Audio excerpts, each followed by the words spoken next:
শরীয়তপুরের সন্তান মাদ্রাসায় পড়ে, বাবায় অ্যান্ড্রয়েড মোবাইলটা ডয়ারে আটকায়া তালা মারছে, যা মসজিদে যা তারাবি পড়তে যাও। সন্তান পাবজির নেশায় এতটাই ডুবে গিয়েছে যে বাবা যখন ঘরে বসে সুন্নত নামাজ পড়তেছিল, সন্তান পিছন থেকে দা আইনা বাবার ঘাড়ের উপরে আঘাত করেছে, বাবাকে রক্তাক্ত করে দুনিয়ার থেকে বিদায় করেছে। ভোলার সন্তান একজন মুহাদ্দিস, কামেল পাশ একজন মুহাদ্দিস বাবা। সন্তান যখন বেলাইনে যায় বাবায় ধমক দেয়। বাবা তো ধমক দিবে, কারণ বাবা তো বুঝে কোন লাইনে সন্তানের অধপতন হবে। কিন্তু স্বার্থপর সন্তান এই গজবের মোবাইলের কারণে ধ্বংসের দ্বার প্রান্তে পৌঁছে গেছে। বিশ্বাস করেন, বর্তমান যুগে মদ, গাঁজা, হিরোইনের চেয়েও ভয়ঙ্কর নেশার নাম হলো পাবজি, ফ্রি ফায়ার, টিকটকের নেশা। ভয়ঙ্কর নেশা।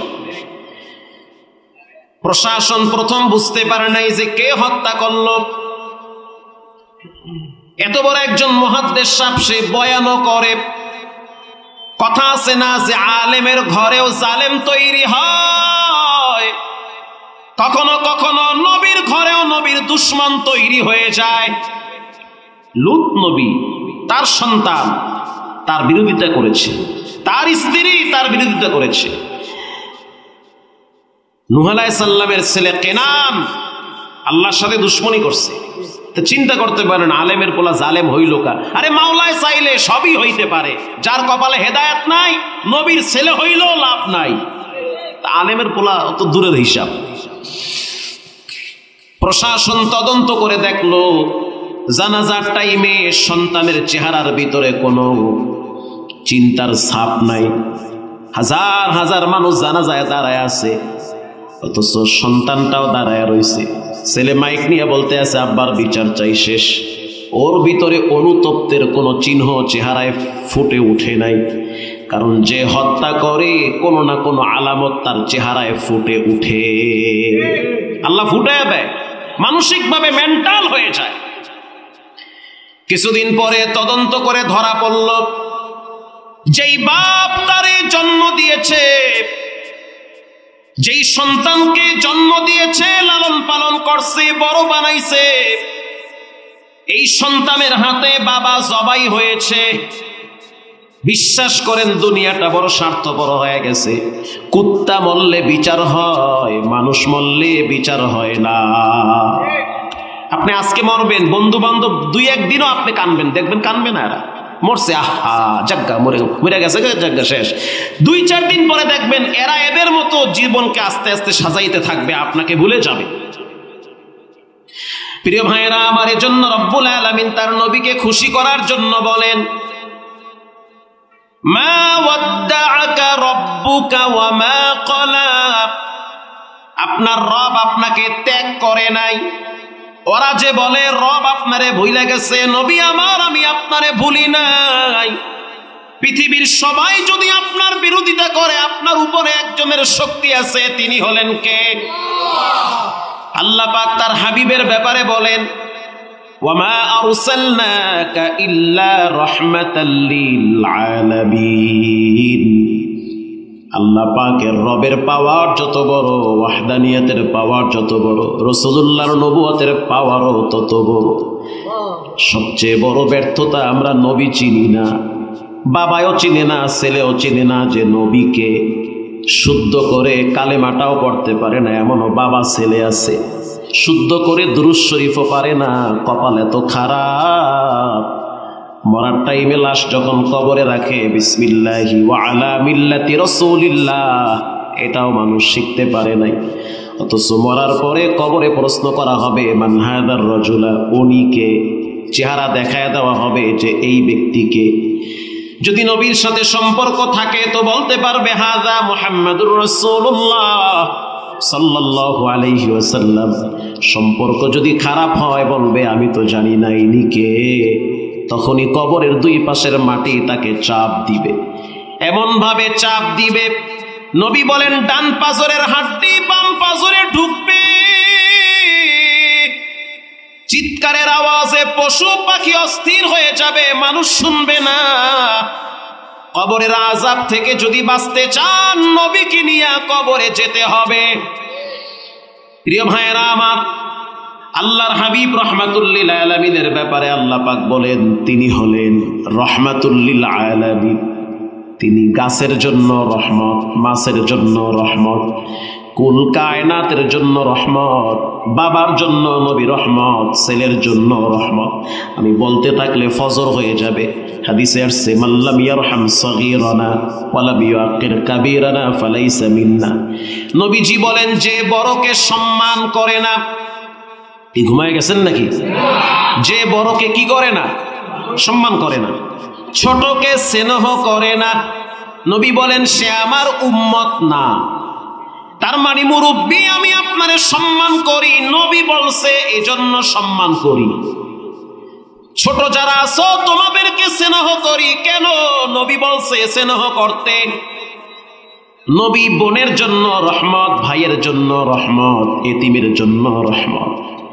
এতিম তো সমাজে সবচেয়ে বেশি অবহেলিত। নবীজি বলেন, আনা ওয়া কাফিলুল ইয়াতীম কাহাতাইনি ফিল জান্নাহ।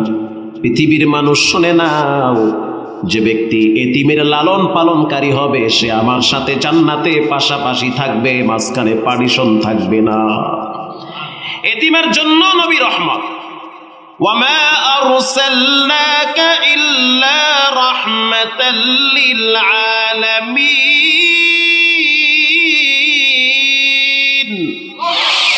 जहाँ तक है रबूबियत खुदा का, वहाँ तक है नबुवत मुस्तफा का।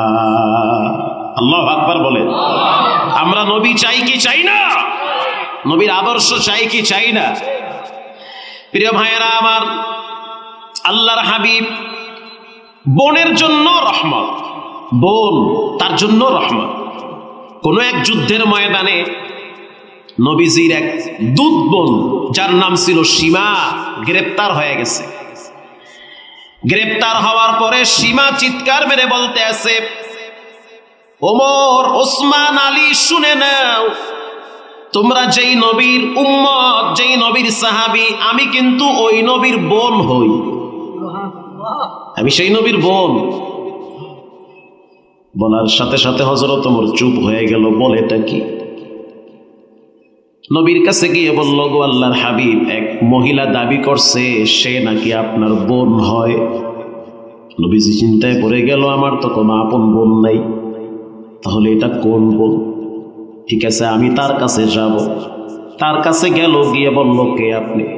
বলে, আপনি কি আমারে চিনেন না? আমি তো আপনার দুধ বোন, হালিমাতুস সাদিয়ার কন্যা।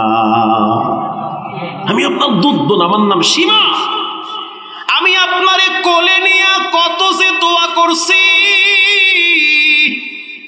আপনি তখন ছোট্ট ছিলেন, তখন আমি আপনারে বুকে নিয়ে দোয়া করছি, আল্লাহুম্মা আবকি লানা ইয়া মুহাম্মদ, ও মালিক, মুহাম্মদকে আমাদের জন্য ইস্তাগি করে দেন। কারণ মুহাম্মদকে নিয়ে যখন আমরা মাঠের ভিতরে যাই, তখন রোদ যখন আমাদের মাথার উপরে তাপ দেয়, তখন মেঘের খণ্ড আইসা মুহাম্মদকে ছায়া দেয়। চতুর্দিক থেকে বরকতের ধারা উন্মুক্ত হয়ে গেছে। আমি তো আপনার সেই বোন হই। বলার সাথে সাথে আল্লাহর হাবিব বলল, যাও, টেনশন করিও না বোন। নবুয়তের চাদরটা ঘাট থেকে সরাইয়া বিছায়া দিয়া বলতে আছে, ও বোন আমার, আপনি এখানে বসে পড়েন, আপনি আমার বোন হন, আপনাকে সম্মান করা লাগবে। এখান থেকে নবী শিক্ষা দিয়েছে, যাদের বোন আছে তাদেরকে সম্মান করো। মা নাই তো কি হয়েছে? মায়ের ঘেরান বোনের কাছ থেকে, বড় বোনের কাছ থেকে পাওয়া যায়। ভাইরা বোনদেরকে ভুলে যায়, বোন যত বড় কোটিপতি হোক, ভাইকে কখনোই ভুলে না। এটাই বাস্তবতা। আপনি দেখবেন খবর নিয়ে, বোন অনেক টাকার মালিক, শিল্পপতি, ভাই গ্রামে খেতে কাজ করে, গোপনে গোপনে ওই বোন ভাইকে টানতে থাকে। আল্লাহর হাবিব সবার জন্য রহমত। প্রিয় ভাইয়েরা আমার, নবী করিম সাল্লাল্লাহু আলাইহি ওয়াসাল্লাম তিনি যখন মক্কা থেকে তায়েফে গেলেন দাওয়াত নিয়ে যাওয়ার পর আল্লাহর হাবিব 3 গোত্রের 3 জন সরদারকে প্রথম দাওয়াত দিয়েছে। 3 জন সরদার নবীর সাথে বেয়াদবি করেছে। নবীজি এবার বলল, তাহলে আমি মক্কায় চলে যাই। আল্লাহর হাবিব অন্য রাস্তা দিয়ে মক্কার দিকে রওনা হচ্ছে। এই 3 গোত্রের সরদারেরা দুষ্ট যুবকদেরকে লীলায়া দিছে, ওই যে পাগল আসতেছে তারে পাথর মারো, জর্জরিত করে ফেলো। পাথর মারতেছে, নবীজির দেহ মোবারক থেকে রক্ত বায়া বায়া বায়া বায়া বায়া বায়া ঝরতেছে। এই রক্তগুলা জুতা আটকে গেছে। আল্লাহর হাবিব একবার বেহুশ হয়ে গেছে। বেহুশ হওয়ার পর মক্কার বেঈমানেরা, তায়েফের যুবকরা তারে ধইরা আবার উঠাইয়া ছেঁচড়াইতেছে, হাঁটাইতেছে। ইন দি মিন টাইমে হযরত জিবরাইল আইসা বলে, ওগো আল্লাহর হাবিব, আপনি একটু অর্ডার দেন। পাহাড়ের ফেরেশতারা প্রস্তুতি গ্রহণ করেছে। 2 পাহাড়ের এমন ভাবে চাপ দিবে, তায়েফের বেঈমানদেরকে ওখানে ধ্বংস করে ফেলবে।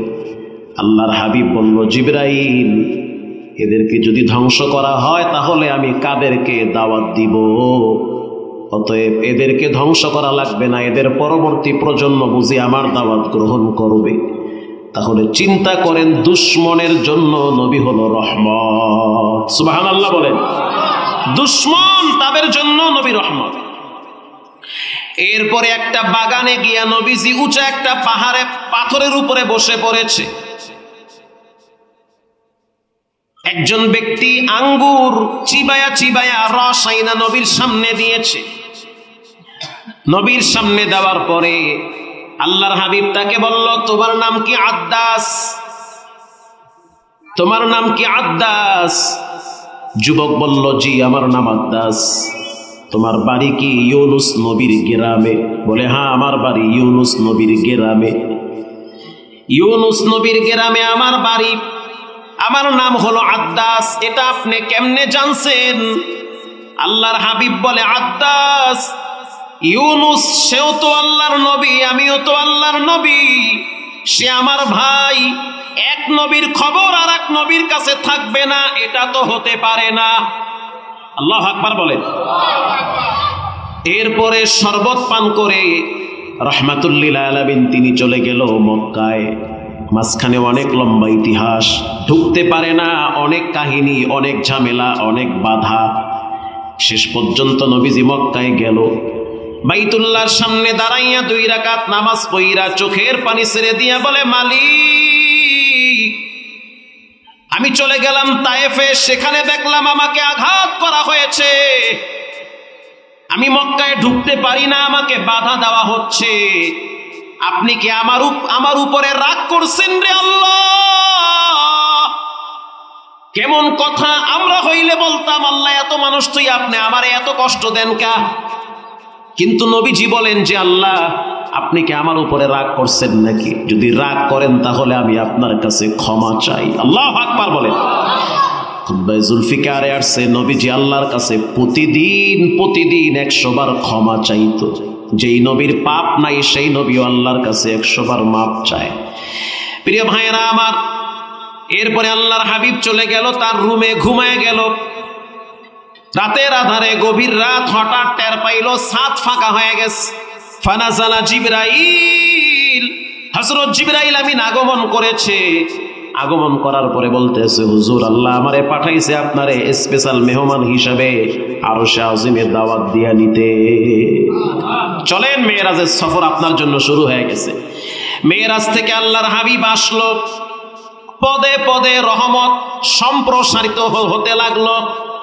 মক্কায় আসার পরে মক্কার বেঈমানেরা চিন্তা করলো, মুহাম্মদ সাল্লাল্লাহু আলাইহি ওয়াসাল্লামের দাওয়াত তো চতুর্দিকে ছড়িয়ে যাচ্ছে, কিভাবে তাকে বাধা দেওয়া যায়, কেমনে থামানো যায়? পরামর্শক্রমে সবাই বলল তাকে থামানো যাবে না, তো কি করা যায়? তাকে হত্যা করা লাগবে। সিদ্ধান্ত হইল আগামীকাল রাত্র 2টার সময় তাকে হত্যা করতে হবে, তার বাড়ি ঘেরাও করা লাগবে। এর আগে হযরত জিবরাইল রাসূলকে বলেছে, আপনি তৈরি হয়ে যান, মক্কায় থাকতে পারবেন না, আপনাকে হিজরত করে মদিনায় যেতে হবে। জন্মভূমি ত্যাগ করা লাগবে। যেই মহল্লায় থাকলে আপনার ছেলে মেয়ে নষ্ট হয়, যেই মহল্লায় থাকলে আপনার ঈমান আমল দুর্বল হয়, ওই মহল্লা ছেড়ে দেন, নামাজিওয়ালা দিনদার ভালো মহল্লায় গিয়ে নিজের ভূমি আর ঘর বাড়ি তৈরি করেন। এটাও এসেছে। যেই মহল্লায় আমার আব্বারে দেখছি, কসম খোদা, যেই মহল্লায় থাকতাম বন্ধু বান্ধবের পাল্লায় পইরা ছোটবেলায় নষ্ট হওয়ার তালে আইছিলাম, আব্বা এলাকা সাইরা রংপুর লয়ে গেছে আঙ্গু সব টিভি। যেমনে হোক মানুষ করা লাগবে, ঘর বাড়ি আগে না, জমিন আগে না, চরিত্র আগে ঠিক করতে হবে। আল্লাহর হাবিব সিদ্ধান্ত নিল চলে যেতে হবে হিজরত করে মদিনায়। বলেন সিদ্ধান্ত দেওয়ার মালিক কে? দিয়ে দিছে। আপনি যদি মনে করেন আপনার ছেলে সঙ্গ দোষে নষ্ট হয়, এলাকা ছাইরা সামর্থ্য থাকলে আর এক এলাকায় যান। বিখ্যাত মুহাদ্দিস আব্দুল্লাহ বিন মুবারক বলে, আমি যেই মহল্লায় বাস করতাম ওই মহল্লার মানুষগুলো অনেক ধনী, আমি একাই গরিব। মসজিদে গেলে মনে হইতো ডাইনে বামে খুব ঘেরান, আমি একাই গরিব মানুষ, কেমনে আমি চলবো? আমার ভিতরে চিপ মারতো, এরা ভালো আছে, আমি বুঝি ভালো নাই। সন্তানকে বলতাম বাবা কেমন আছো, ছেলে বলতো ওবকে বেশি ভালো আছে, আমি কম ভালো আছি। আমার ছেলে মেয়েরা যাদের সাথে মিশে তারা সবাই এডুকেটেড পারসন, ধনী ফ্যামিলির সন্তান, তাদের সাথে মিশতে মিশতে আমার সন্তানের কলব নষ্ট হয়ে গেছে, দুর্বল হয়ে গেছে। আমি সিদ্ধান্ত নিলাম এই মহল্লায় থাকা যাবে না, আমি গরিব মহল্লায় গিয়ে বসবাস শুরু করলাম।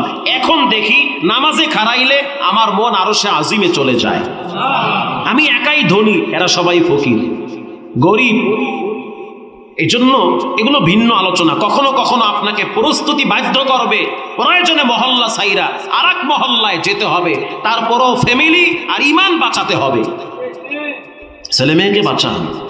যদি মনে করেন নষ্ট হইতেছে, এলাকা ছাড়েন, বাড়িঘর বিক্রি করেন। এডিলে কি কবরে যাইবেন নাকি মিয়া আপনি? এই বাড়িঘর খুঁটি মারিয়া থা লাগবে, হেনে আমার গোষ্ঠী হুদ্দে হেনে মরা লাগবে কে? আল্লাহ অর্ডার করেছেন জিবরাইল জানায় দাও 6 মাস আগে হিজরত কইরা মদিনায় যাওয়া লাগবে। আল্লাহু আকবার বলেন। নবীজি চলে গেল আবু বকরের বাড়িতে, গিয়ে বলল রেডি হও, যাইতে হবে। কোথায়? মদিনায়। যেদিন রাত্রে সিদ্ধান্ত হয়েছে নবীজিকে হত্যা করা হবে, ওই দিন রাতে হযরত জিবরাইল আমিন বলতে আছে, হুজুর আপনি তৈরি হয়ে যান, আজ রাতে আপনাকে হত্যা করা হবে। প্রবাসী সন্তান দেশে আসছে টাকা পয়সা নিয়ে, বুঝতে পারে নাই যে আমার স্ত্রী পরকীয়ায় আসক্ত হয়ে গেছে, বুঝতে পারে নাই। যেদিন বাড়ি আসলো ওই দিনই স্বামীকে প্ল্যান করে হত্যা করেছে। এমন নজির বাংলাদেশে আছে না নাই? অভাব। যেই দিন স্বামী এয়ারপোর্টে নামছে ওই দিন সকালবেলা স্ত্রী কয়েক ভরি স্বর্ণ আর টাকা নিয়ে আর একজনের হাত ধরে চলে গিয়েছে। এমন নজির অভাব নাই। দিন দিন বাড়ে না কমে? বাড়তেছে, আরো বাড়বে। যখন এই কোরআন সংসদে যাবে তখন এই 9-6 আর লুচ্চামি আর বাটপারি থাকবে না। জি, আপনি লিখে রাখেন, যে যাই বলুক, কেউ যদি বলে আমার দল ক্ষমতায় গেলে দেশে শান্তি আসবে, মিথ্যাবাদী, কসম খোদার ভুয়া কথা। এটা ভুয়া। এটা কি? আরো জোরে, এটা ভুয়া কথা। আল্লাহ কইছে ভুয়া, তা আমি কমু না, কইবে কিনা? রাসূল বলেছেন যে যাই বলুক, তন্ত্র মন্ত্র দিয়া দেশে শান্তি আনা যায় না। শান্তি প্রতিষ্ঠা করতে হলে কোরআনকে রাষ্ট্রীয়ভাবে সংসদে নিতে হবে। এবার একটু রাগ উঠতেছে, তাই না? রাগ একটু করেন, কি হয়েছে? রাগ তো চলতে আছে, ও করতেই থাকবে না। আমার নামে রাগ করে মামলা দিয়েছে 2টা, তা কি হয়েছে এতে? আমার কি মরছিনি? হক কথা বলতে হবে, সঠিক কথা বলাই লাগবে। আরে ভাই, ডাক্তার যদি আপনারে অপারেশন করে, একটু চিরা ফাড়া করলে যদি পোড়ায়, ওইটা পোড়ায় না, ওইটা নিয়ামত, আস্তে আস্তে আপনি সুস্থ হয়ে যাবেন। তা কোরআনের সঠিক কথা বললে যদি একটু চুলকায়, মনে করবেন এই চুলকানির কারণে আপনি ভালো হয়ে যাবেন। এই রুগী ওঠে কা আবার। প্রিয় ভাইয়েরা আমার, হযরত জিবরাইল বলতে আছে রেডি হয়ে যান, আপনাকে মদিনায় যেতে হবে। বলার সাথে সাথে আল্লাহর হাবিব হযরত আলীকে বলল, আলী আজকের রাত্রে আমি মদিনায় চলে যাব, হিজরতের রাত, তুমি আমার বিছানায় শুয়ে থাকবে, আর যেই বেঈমানদের আমানতগুলি আমার কাছে আছে এই আমানতগুলি সকালবেলা তাদের কাছে পৌঁছায় দিবে। উহু, কই কি? যারা নবীরে মারতে চায় তাদের আমানত নবীর কাছে। আমরা হইলে কি করতাম? কি আমানত দিয়ে যাইতাম না লইয়া যাইতাম? দিয়া আবার, ওরে আল্লাহ, খাওয়া মল্লাকে ফরজ।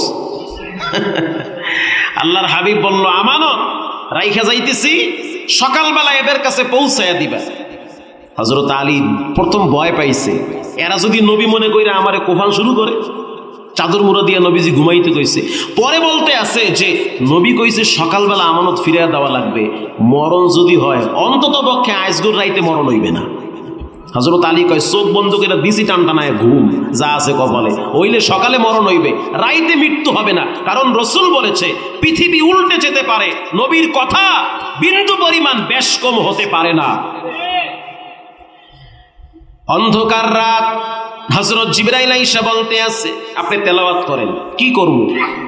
ওয়াকুর রব্বি আদখিলনি মুদখালা সিদকি ওয়া আখরিজনি মুখরাজা সিদকি ওয়াজআলনি মিন লাদুনকা সুলতানান নাসীরা।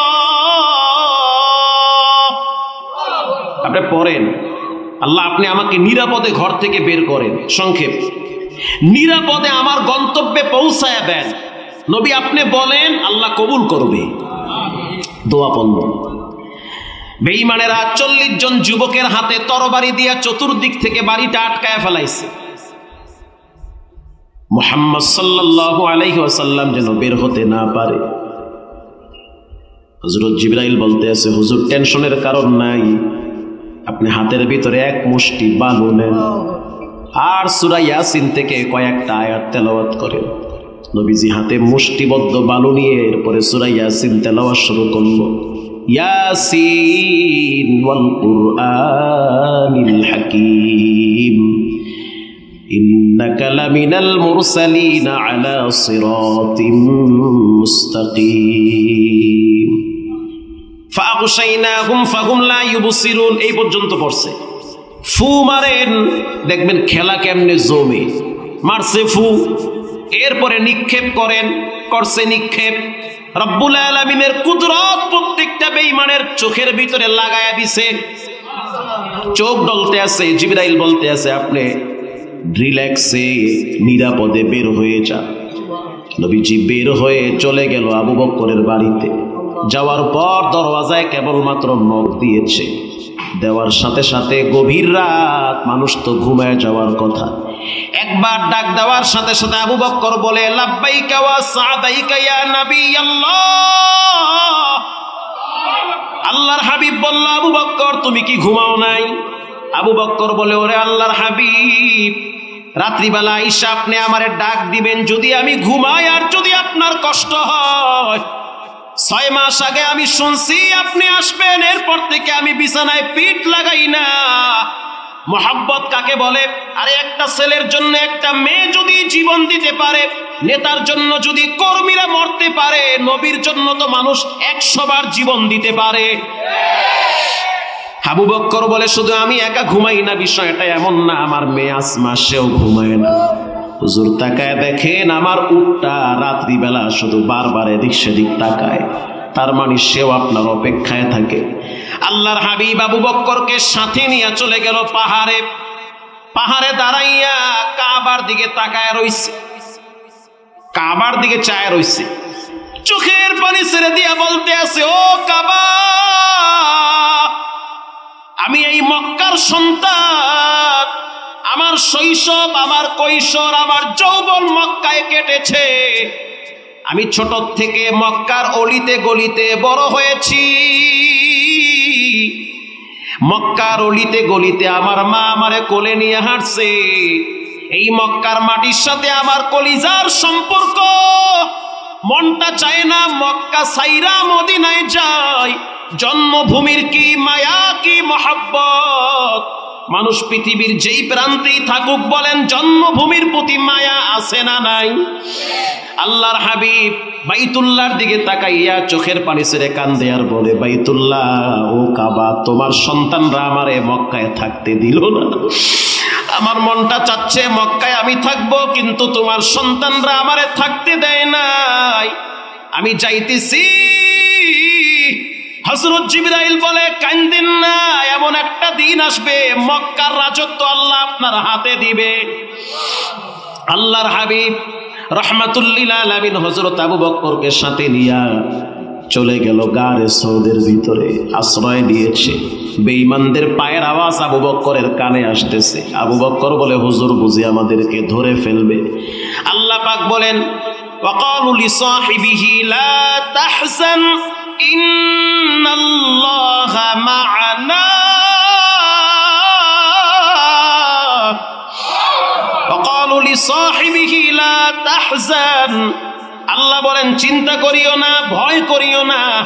রাসূল এই আয়াত হযরত আবু বকরকে শোনায়। কি মনে করেছ?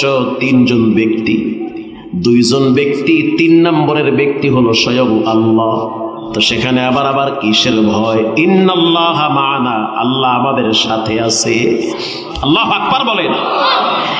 এরপরে লম্বা ইতিহাস সংক্ষেপ করে দেই, নবীর মর্যাদা শান কত বেশি। আর একটু সামনে আগাই, কষ্ট হয় আপনাদের? এরপরে আল্লাহর হাবিব ওখান থেকে আবু বকরকে সাথে নিয়ে মদিনার পথে আগাইতেছে। এদিকে আবু জেহেল, উতবা, সাইবা, মক্কার বেঈমানেরা ঘোষণা দিয়েছে মক্কা থেকে কিভাবে মুহাম্মদ বেরিয়ে গেল সাল্লাল্লাহু আলাইহি ওয়াসাল্লাম, গেল কেমনে? সবাই বোবার মতো চায় রয়েছে, কিচ্ছু করার নাই। ওয়া মাকারু ওয়া মাকারাল্লাহ আল্লাহু খায়রুল মাকিরিন। আল্লাহ চাইলে সব হয়, বান্দা চাইলে কিছুই হয় না। মানুষ ভাবে একটা হয় আর একটা, মানুষ চিন্তা করে একটা হয়ে যায় আর একটা। মানুষ কয় বৃষ্টি আইতে পারে, আল্লাহ কয় আইয়া দেখাইছি। মানুষ কয় এখানে মেঘ হয়েছে, বৃষ্টি আর হয় আর এক জায়গায় গিয়া। যেটা কেউ পারে না সেটা পারেন কে? ইন দি মিন টাইমে আবু জেহেল ঘোষণা দিয়েছে, কেউ যদি মুহাম্মদকে সশরীরে আনতে পারে অথবা কল্লা আনতে পারে, গর্দান আনতে পারে, তাহলে তাকে 100 লাল উট দেওয়া হবে। সুরাকা দাঁড়ায় গেছে। তাফসীর ইবনে কাসিরে আসছে সুরাকা দাঁড়ায় গেছে, আমি পারু, লম্বা, স্বাস্থ্য অনেক ভালো, শক্তি অনেক বেশি। আবু জেহেল বলতে আছে, যাও তাহলে আনতে গিয়া কোন ধরনের সমস্যা হইলে বলবা, ফোর্স রেডি আছে। সুরাকা এবার কদম কদম কদম কদম নবীর পিছনে ছুটলো। আবু বকর তাকায় দেখলো সুরাকা কাছাকাছি চলে আসছে। এবার সুরাকা বলতে আছে, আবু বকর বলতে আছে, হুজুর সুরাকা এসে পড়ছে। নবী বলেন, টেনশনের কারণ নাই, রব আমাদের সাথে আছে। সুরাকা যখন নবীর কাছে চলে আসছে, কেবল ধরবে, আল্লাহ কয়, ও মাটি, সুরাকার পাটা টাইনা ধর। বলার সাথে সাথে বালু অটোমেটিক সুরাকার হাঁটু পর্যন্ত গাড়ায় ফেলাইছে। এখন ধরতে আর পারলো না। সুরাকা বুঝে ফেলাইছে, আমি তো আগুন নিয়ে খেলা করতেছি। আল্লাহু আকবার বলেন। এবার সুরাকা বলতে আছে, মুহাম্মদ সাল্লাল্লাহু, আপনি আল্লাহকে বলেন, আল্লাহ যেন আমারে বাঁচায় দেয়, আমি আর যাবো না সামনে, সামনে আর যাব না। রাসূল বলল, সুরাকা তুমি মনে করেছো আমি বুঝি তোমাদের মতো?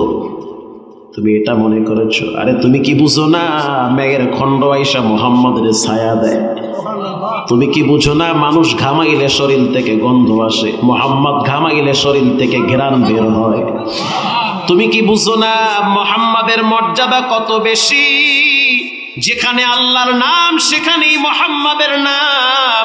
তাহলে বুঝো মুহাম্মাদের মর্যাদা কত বেশি। সাল্লাল্লাহু। সুরাকা বলতে আছে, ঠিক আছে আমি জামুগা। নবীজি দোয়া করলো, মাটি হালকা হয়ে গেছে, পা উঠায় ফেলাইছে। সুরাকা চিন্তা করলো, বুঝছি হয়তো ভুলে আমার পাওটা আটকে গেছে, দেখি আর একবার চান্স নিয়ে।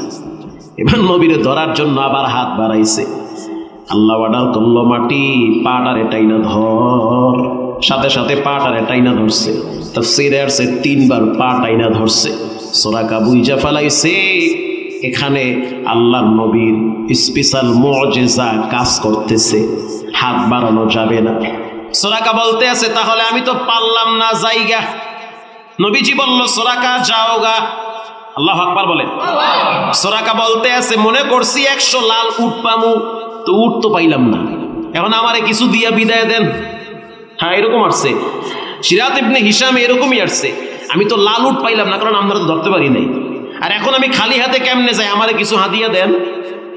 আল্লাহর হাবিব মুস্কি হাসি দিয়া বলে, সুরাকা অপেক্ষায় থাকো, রোম পারস্যের মাথার মুকুট যেটা স্বর্ণ দ্বারা খচিত, সহজে বাংলা বুঝায় বলি, স্বর্ণের টুপি, মণি মুক্তার টুপি, যেটার বাংলাদেশের মূল্য হবে কয়েক হাজার কোটি টাকা, এমন একটা দিন আসবে সোরাকা, ওই টুপিটা তোমার মাথায় উঠবে। সোরাকা হাইসা দিয়ে কয় দূর, আবার কয় মুহাম্মদ তো মিথ্যা বলতে পারে না, যা কইছে দেখি হইয়াই যাবে নাকি। সোরাকা এবার চলে গেল, আল্লাহর হাবিব দুনিয়ার থেকে বিদায় হয়ে গেল। হযরত আবু বকর গেল, ক্ষমতার মসনদে হযরত ওমর, শাসন চলে। হযরত ওমর রাদিয়াল্লাহু তাআলা আনহুর শাসন আমলে এই পারস্য বিজয়ের জন্য মুজাহিদদেরকে পাঠায় দিয়েছে। মুজাহিদরা পারস্য বিজয় করেছে। বিজয় করার পরে গনিমতের মালগুলো একটা টোবলা করছে। টোবলা বুঝেন তো? গাট্টি। হযরত ওমর রাদিয়াল্লাহু তাআলা আনহু বসে আছে, গাট্টিটা হযরত ওমরের সামনে ফালায়া দিছে, গাট্টি খুইলা ফালায়া দিছে, ঝনঝন করে শব্দ হয়েছে। হযরত ওমর রাদিয়াল্লাহু তাআলা আনহু লাঠি দিয়া ভিতরে গুতা মারছে। যখন গুতা মারলো, তাকায়া দেখলো বাতি জ্বলতেছে, মণিমুক্তা চমকাইতেছে। হযরত ওমর কাপড়টা সরায়া তাকায়া দেখতেছে পারস্যের সম্রাটের মাথার মুকুট টোবলার ভিতরে চমকাইতেছে। আরো জোরে বলেন আল্লাহু আকবার। হযরত ওমর বলতে আছে, কই সুরাকা, কোথায় তুমি? নবীরা বলছে সম্রাট পারস্যের সেই বাদশার মাথার টুপি তোমার মাথায় উঠবে, এই নাও টুপি তোমার মাথায় লাগাও। নবী ওয়াদা করছে তোমারে টুপি দিবে। সোরাকা চোখের পানি ছেড়ে বলল, সময় থাকতে তো আমি নবীরে চিনতে পারি নাই, নবীর মর্যাদা এত বেশি, এখন বুঝছি, তখন তো বুঝতে পারি নাই। ও যুবক ভাইরা, মুরব্বী বাবারা, নবীর সুন্নাহগুলা জিন্দা রাখেন। নবীজি বলেন, শেষ জমানায় যারা একটা সুন্নাত জিন্দা রাখবে তারা গলা কাটা 100 শহীদের সওয়াব পাবে। এটা মুসলিম শরীফের হাদিস, কোনো ভেজাল নাই, কোনো দুর্বলতাও নাই। এজন্য মনে রাখবেন, সুন্নাত ছাড়া কোনোদিন দুনিয়াতে শান্তি নাই, কবরেও শান্তি নাই। আল্লাহর হাবিব মা বাবার জন্য রহমত, আল্লাহু আকবার জোরে বলেন। আব্বা আম্মার জন্য রহমত। হযরত ওমরের শাসন আমল চলতেছে। আহা, হযরত ওমর নিজে কান্দা দিয়েছে এই ঘটনা দেখা। হযরত ওমরের শাসন চলতেছে। মক্কা থেকে একটা ধনী ফ্যামিলি হিজরত করে মদিনায় আসছে। আর 10টা মিনিট কষ্ট হবে, কষ্ট হবে, থাকেন ধৈর্য ধরে, ফজর হয়ে যাবে, তাও তো নবীর বয়ান শেষ করা যাবে না। হযরত ওমর রাদিয়াল্লাহু তাআলা আনহু বলেন, মক্কা থেকে হিজরত করে মদিনায় আসছে উমাইয়া বিন কেনানি। উমাইয়া বিন কেনানি এক গোত্রের সরদার। উমাইয়া বিন কেনানির সন্তানের নাম হলো কেলাব। যদিও আরবিতে ব্যবহার হয় কেলাব মানে কুকুর, তৎকালীন সময় আরবরা ব্যবহার করত কেলাব মানে বীর সিংহ পুরুষ। আল্লাহু আকবার। তো যুবকের নাম ছিল কেলাব। এই যুবক বাবার সাথে হিজরত কইরা মদিনায় আসছে, জায়গা কিনছে, নতুন ঘর বানাইছে, সম্পদওয়ালা। বাবায় বুড়া হয়ে গেছে, মা বৃদ্ধা হয়ে গেছে। এবার এই যুবক একদিন ফজরের টাইমে মসজিদে নববীতে ঢুকতেছে, আর নবীজির সাহাবী সাদ বিন আবি ওয়াক্কাস রাদিয়াল্লাহু তাআলা আনহুর সাথে সাক্ষাৎ হয়ে গেল। প্রশ্ন করলো, নবীর সাহাবী বলো, ইসলামের ভিতরে সবচেয়ে বড় ইবাদত কি, মানে দামি ইবাদত কি? সাদ বিন আবি ওয়াক্কাস বলল, আল্লাহর রাস্তায় জিহাদ করা। আল্লাহু আকবার বলেন, জিহাদ করো। কারণ আল্লাহ বলেছেন, বাল আহইয়াউ ওয়ালাকিন লা তাশউরুন।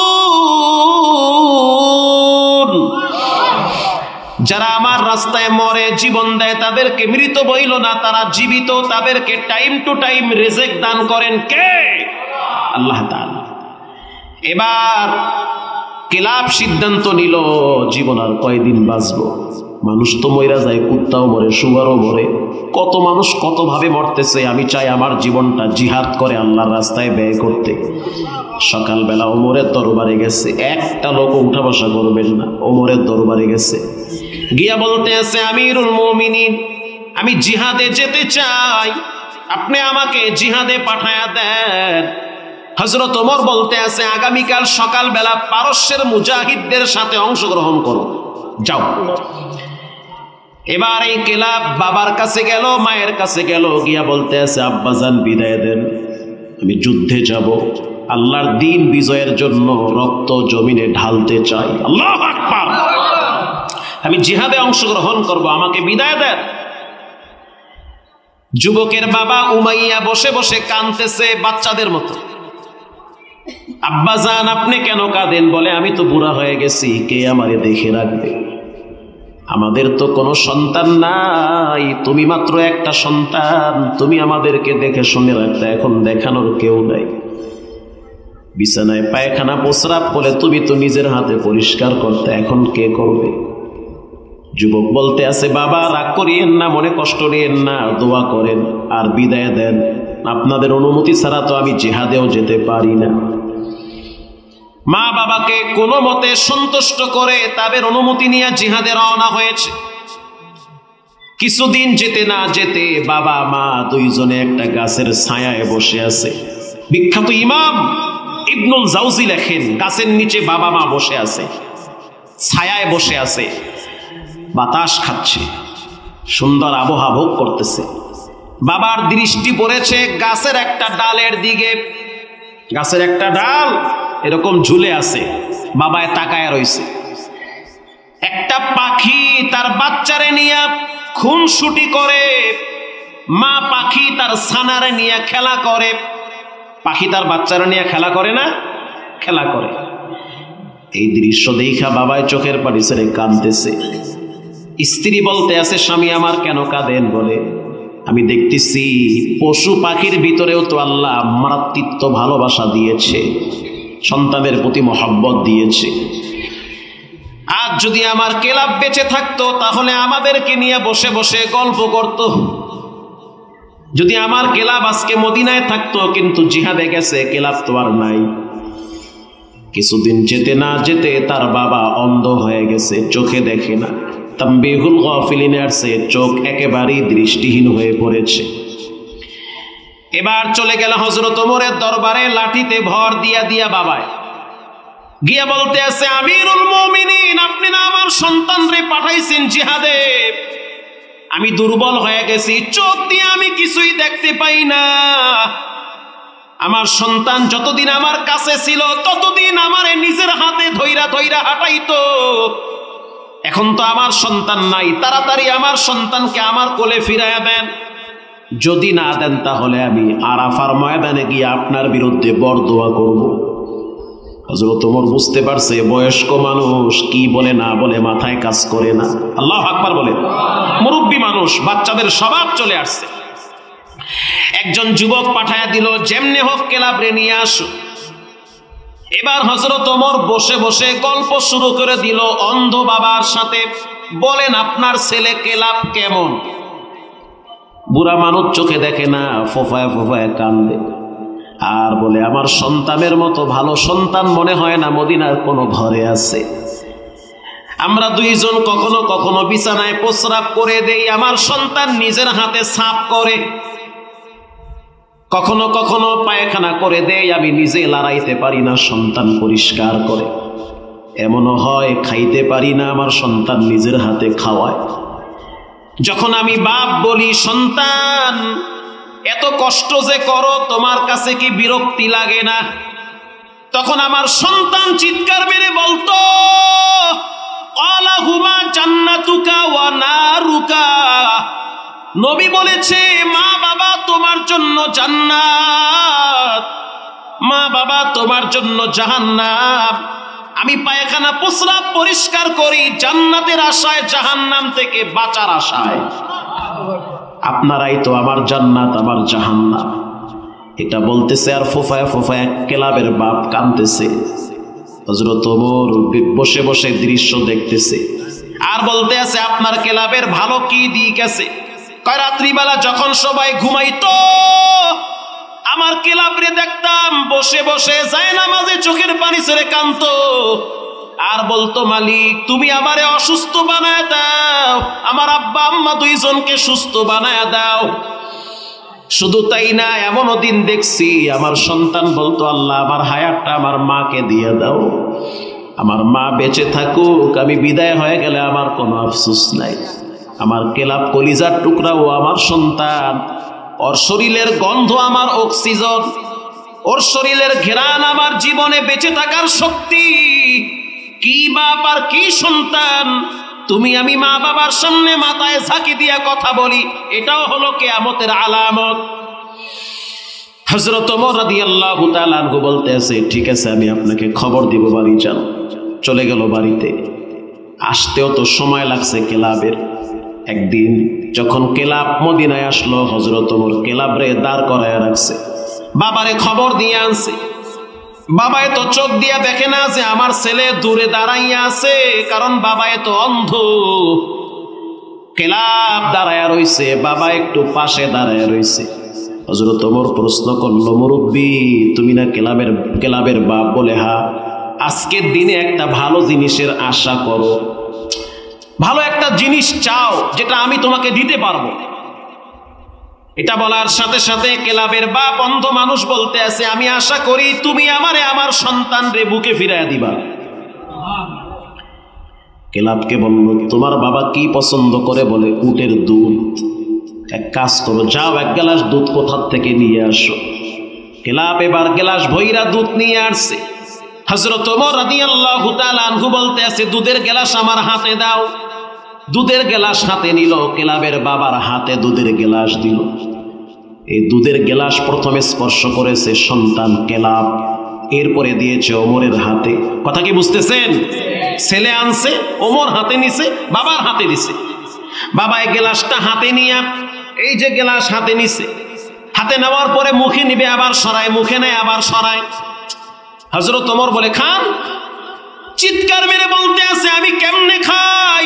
আমার সন্তান কেলাবের হাতের গন্ধ পাই। হযরত ওমর বুইজা ফালাইছে বাবার সন্তানের প্রতি বাবার কি ভালোবাসা। এবার বলতে আছে, আপনি খান, আপনার জন্য একটা স্পেশাল সারপ্রাইজ আছে। তো দুধ খাইলো, খাওয়ার পরে কেলাবকে বলল, যাও তুমি তোমার বাবারে জড়ায় ধরো। যখন কেলাব তার বাবারে জড়ায় ধরলো, কপালে চুমা দিল। কেলাবের বাপ উমাইয়া বলতে আছে, আল্লাহ তুমি আমার সন্তানটাকে জান্নাতে উচ্চ স্থান দান কইল। ও আমার সন্তান, ওর প্রতি আমার কোনো দাবি নাই, ওর প্রতি আমার কোনো বিরক্তি ভাব নাই। হযরত ওমর কেলাবকে আবার ডাইকে বলতে আছে, কেলাব ভালোই তো লাগে তোমাদের বয়ান শুনতে, বলো তোমার আব্বার সাথে তোমার কি গোপন মুহূর্তগুলো কাটে, স্পেশাল সময়গুলো কাটে। এমন সময়ের কথা মনে পড়ে যখন তোমার বাবা তোমার জন্য কলিজা ভরে দোয়া করতো। বলে হ্যাঁ, আমি একদিন আমার আব্বারে ঘাড়ে নিয়ে কাবা তওয়াফ করতেছিলাম, তখন আমার আব্বাও লাব্বাইকের আওয়াজ বলেছে, আমিও বলেছি। তখন আমার আব্বার মুখে আমি শুনছি, কাবার মালিক আল্লাহ, আমার সন্তান কেলাব যদি কোনোদিন বিপদে পড়ে তখন যেন তোমার দয়ার হাত উপরে থাকে। এটা শোনার পরে আমি বুঝতে পারছি আমার আব্বা আমার প্রতি সন্তুষ্ট আছে। হযরত ওমর বলে, কেলাব বাবার হক এখনো পর্যন্ত আদায় হয় নাই। শরীরের চামড়া দিয়া যদি মায়ের জুতা বানায় দেওয়া হয়, তারপরও কিন্তু মায়ের এক ফোঁটা দুধের ঋণ আদায় হবে না। এই প্যান্ডেলে অনেক মানুষ বসা যারা নিজের হাতে মায়েরে কবর দিয়েছেন, বাবারে কবর দিয়েছেন। মা বাবা এক অমূল্য সম্পদ, যার নাই সে বুঝে না, বুঝে যার আছে সে বুঝে না। যুবক ভাই, পায়ে হাত দিয়ে বলি, আব্বা আম্মার সাথে কোনোদিন বেয়াদবি করা যাবে না। বিশ্বাস করেন, আমি তো বুক ফুলায় বলতে পারি, পৃথিবীর কারো দোয়া যদি আমার জীবনে না আসে, দরকার নাই। দুইজন ব্যক্তির দোয়া আমার জন্য খুব বেশি জরুরি। একজন হলো মা আর একজন হলো বাবা। আলহামদুলিল্লাহ দুইজনই বেঁচে আছে। বিশ্বাস করেন, মা বাবা এমন এক দামি সম্পদ, টাওয়ারের মতো। টাওয়ার ঠিক তো মোবাইল ঠিক, টাওয়ার ঠিক তো মোবাইল নষ্ট, চলে না, নেটওয়ার্ক পায় না। এক আল্লাহর ওলি মারা গেছে, তার মা আর এক ওলি দেখতে গেছে, মায় মরছে, দেখে আহি ওলি কেমন আছে। ওলির কাছে ওলি গিয়া বলতে আছে, আজ থেকে সাবধানে চইল, তোমার মা ছিল তোমার মাথার উপরে ছায়া ছিল, এখন তোমার মা নাই, ডানে বামে বিপদ ঘুরবে, দোয়া কইরা মাপ পাওয়ার রাস্তা পাবা না। এই প্যান্ডেলে অনেক এতিম মায়ের সন্তান আছেন, এই মসজিদের জন্য আমি একজন মায়ের সন্তান চাই, কে পারবেন? হুজুর আমি 20,000 টাকা দিয়ে দিব। আমি তো 7 লাখ টাকা খরচ করে গ্রামে মসজিদ বানাইছি, আলহামদুলিল্লাহ, শুধু মায়ের কথার উপরে। আমার প্রয়োজন ছিল না নিজ গ্রামে মসজিদ বানাইতে, যা করার ঢাকায় করছি, মোহাম্মদপুরে 90 লক্ষ টাকার জায়গা কিনছি শুধুমাত্র প্রতিবন্ধীদের জন্য মাদ্রাসা নির্মাণ হবে। এরা আপনারাই দিয়েছেন, ঠকি নাই। জীবনে কোনোদিন শুনি নাই মা বাবার জন্য দান করে কেউ ঠগে। একজন লোক উঠা বসা করবেন না। আব্বা আম্মা থাকলে খাওয়ানো লাগতো, দেওয়া লাগতো, চিকিৎসা করার লাগতো। আমি আসার পরেই বলছি